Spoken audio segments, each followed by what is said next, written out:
Does anybody else in any other profession feel like they are just skidding through home plate this holiday season? It has been so busy. We have been inundated with projects, which is such a good problem to have.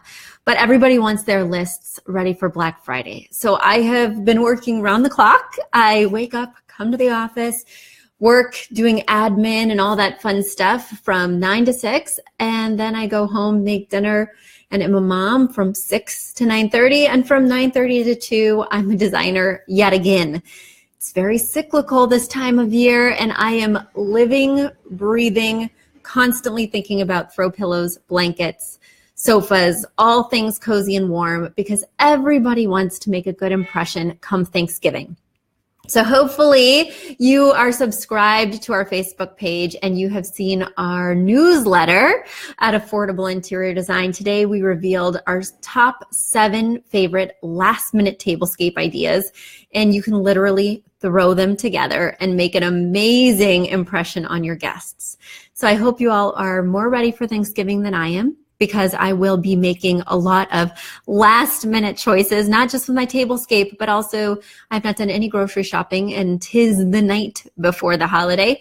So I'll be buying turkey if they have turkey, chicken if they have chicken, nuggets if they have nuggets, whatever is left on the grocery store shelves, that's what we're having for our feast. So there we go. I could talk about how busy I was and how tired I am all day, but instead, I have questions from you. You guys have sent in another round of amazing questions this week, and keep them coming. If you have questions, whether it's about how I spend my holidays, or where you can find the best Black Friday deals, or what you should be buying on Cyber Monday, send them to me at Betsy@affordableinteriordesign.com. I have all the answers, and hopefully I'll have the strength to get them to you before shopping season. All right, guys, so let me open it up with our first question, which comes from Diana this week. Diana wrote me, "Hi, Betsy, this is Diana. Thanks for your great design podcast and all your premium episodes. They've really brought me a bunch of amazing ideas in decorating our new home. I also have a bunch of questions about how to make our house flow well, not be all the same, and how to break out of my neutral palette. I just bought a few neutral colored rugs to brighten our living room. I bought the 2 side chairs and the tables and a round mirror, and I'm trying to add the finishing touches. There are only 2 overhead lights, which is super annoying, and it means that we'll have to put in some floor lamps. Since we split up the space already to make a more formal area, and the other side of the room is more of a play area for my 6-month-old baby girl, I feel like there are already a lot of pieces going on in this big room. How do I add some lighting and something for the wall in between 2 windows, like a storage unit for toys or maybe even ottoman, without having too many pieces in the space? Thanks, Diana." So Diana, you have an affliction. Did you know that? You have a horrible affliction called curse of the medium furniture. You buy 1 storage ottoman and it holds some of the toys, so not all the toys, but then you have to buy a cabinet and it holds some of the toys, but not all the toys. So then you have to buy a storage sofa and it holds some of the toys, but not all the toys. So you have to keep buying these medium pieces of furniture to solve a really big problem. I have a feeling you're doing the same thing with your lighting situation. You don't have good overhead lighting, so you buy 1 fairly decent lamp that's a decent size, but it doesn't do quite enough. So then you have to buy another lamp, then you have to buy another lamp. So this problem can tend to compound itself, and I can tell, being the design doctor over here, that we have a solid curse of the medium furniture diagnosis. Here's how, Diana, you can break out of your curse. The first thing is to think about some hallelujah moments. A hallelujah moment is a big solution for a big problem. I am not afraid to use the words entertainment center, if that means that you can not only house your TV, but also have a lot of good cabinetry and storage around that TV. I am not afraid to use the words large storage cabinet. My favorites being Home Decorators. They have an Oxford series, or IKEA, their Besta series. Quite deep, big storage with doors that you can use, or you can choose not to put the doors on the top if you don't want it to just look like Manhattan mini storage, if you'd rather have it be a combination of open shelving and then have the doors to conceal those bins of small toys. So go for a big solution. Stop getting these tiny solutions that are cluttering your large room. Now, the other problem with a large room, which you mentioned, is that illumination, is that your furniture is not hugging the walls. Some of it, including the sofa, is centrally located. And generally, you want cozy pools of light around those seating areas. That's why you put a task lamp next to a reading chair. That's why you put a floor lamp on one side of the sofa and a side table with a side table lamp on the other side of the sofa. But the issue with that is when you're floating your furniture, well, you can't easily float your lamps because most of us do not have outlets in our floors. Most of us only have outlets in our walls. And that means that there would be a long cord, which would then become a hazard for that 6-month-old baby when she's crawling around and playing with the cords to get that illumination to the center of the space. So there's a couple ways that you can work this. You mentioned that you have walls and you have art on the walls, you later mentioned. So you could do an art lamp. An art lamp can be battery powered with LED lighting, or it can be plug-in. And it can go above your art, and it's meant to illuminate the art, but it can also provide some atmospheric illumination as well. You may want to think about an arcing lamp, because an arcing lamp will have a base that could be in the corner of the room, but the actual shade and fixture would wind up being in the middle of the room at the end of that arc. The other option is to do something that has multi-bulbs, something like a floor lamp that has several different spots coming off of it. So that way you could, have several different spots in several different directions that could help illuminate the room. And one incredibly crafty way is you could get a plug-in pendant. So a plug-in pendant is basically an overhead pendant that would normally just hang from the ceiling if you had a fixture. But in this case, it's going to have a long cord that you can swag or you can affix to the wall. But that cord will go all the way down to the wall and plug in. And you can put that pendant, if you use a hook that can screw into the ceiling, anywhere you like. So I did this in Brooklyn in a seating area where it was big and open and there were all these walkways and we just didn't have any room for lamps. So I got her a plug-in pendant from CB2. I took it to an electrician so I could get triple the amount of cord because the outlets, it was a pre-war building and there just were not sufficient outlets. So I really had to get a lot of cord to go all the way to where I needed to plug it in. But I wound up swagging it over the center of the sofa, even though the sofa was somewhat in the middle of the room. Now, since the cords are against the walls, it's no issue for baby proofing, and we get illumination right where we need it. And all we needed was a hook for the ceiling and a whole bunch of cord. And if you don't want to take it to an electrician, of course, you could just use an extension cord, but I didn't want to see that unsightly joint where the two cords came together. So that was my solution. But Diana, I hope that helps. There is more than one way to skin the illumination cat. And go for that big storage. Stop buying these small Band-Aids. Let's get to my next question, which came from Taylor this week. So Taylor wrote me, Betsy, I've been enjoying your podcast and book so much that I thought I would try emailing you a question. I've been searching for bedding for the master bedroom in our house, and I was wondering if you had any suggestions.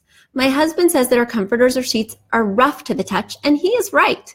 Do you have recommendations for king-size comforters that do not need a duvet, are machine washable, and will not pill?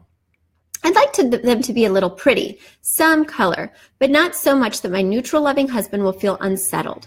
So a brand with design options would be wonderful. Grateful for any tips you have about this, and thank you for your fabulous guidance. Best wishes, Taylor. So Taylor, should we keep it real? We should keep it real. Okay. I don't tend to use comforters that don't have a duvet. That feels a little bit bed in a bag. It feels a little dormtastic. That being said, some of my clients really do prefer that, but I stick to one of two options generally, unless they're adamant about me going for that comforter that does not have a cover. One of the options that I will go with is a duvet. Right? A duvet is a cover for the comforter. And the reason you would use that duvet is because a duvet is much easier to wash, especially in a king size. Try washing a king size comforter. It is really difficult and it could even break your washing machine. I have to take my king size bedding to our industrial laundromat neighbor over here on Main Street. Good thing our next door neighbor at our storefront on Main Street is a dry cleaner, because I'm constantly hauling my big king size bedding over there so it doesn't compromise my own dryer at home, when I can pay $4.50 and have their industrial strength machines take care of it for me. But the moral of that story is then you don't have to wash that insert, that comforter, which tends to be very bulky and overstuffed and highly problematic to not only dry, but then to even wash. So that's one option, right? And that is the most popular option among my clients, getting that removable duvet and covering their comforter. My husband does not like comforters because he feels like they are too hot. He feels like it's too much bedding. So ever since I got married, I abandoned my poor comforter. It's gone the way of the storage closet. And instead, we are using a blanket or quilt, as they're sometimes called.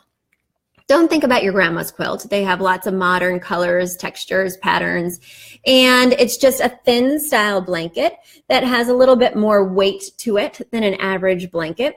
And it, again, is a monster in a king size for your washing machine, but it's easier to wash than that comforter, and it's more lightweight as well. It's kind of a good compromise between sheets, blankets, and then your comforter duvet set.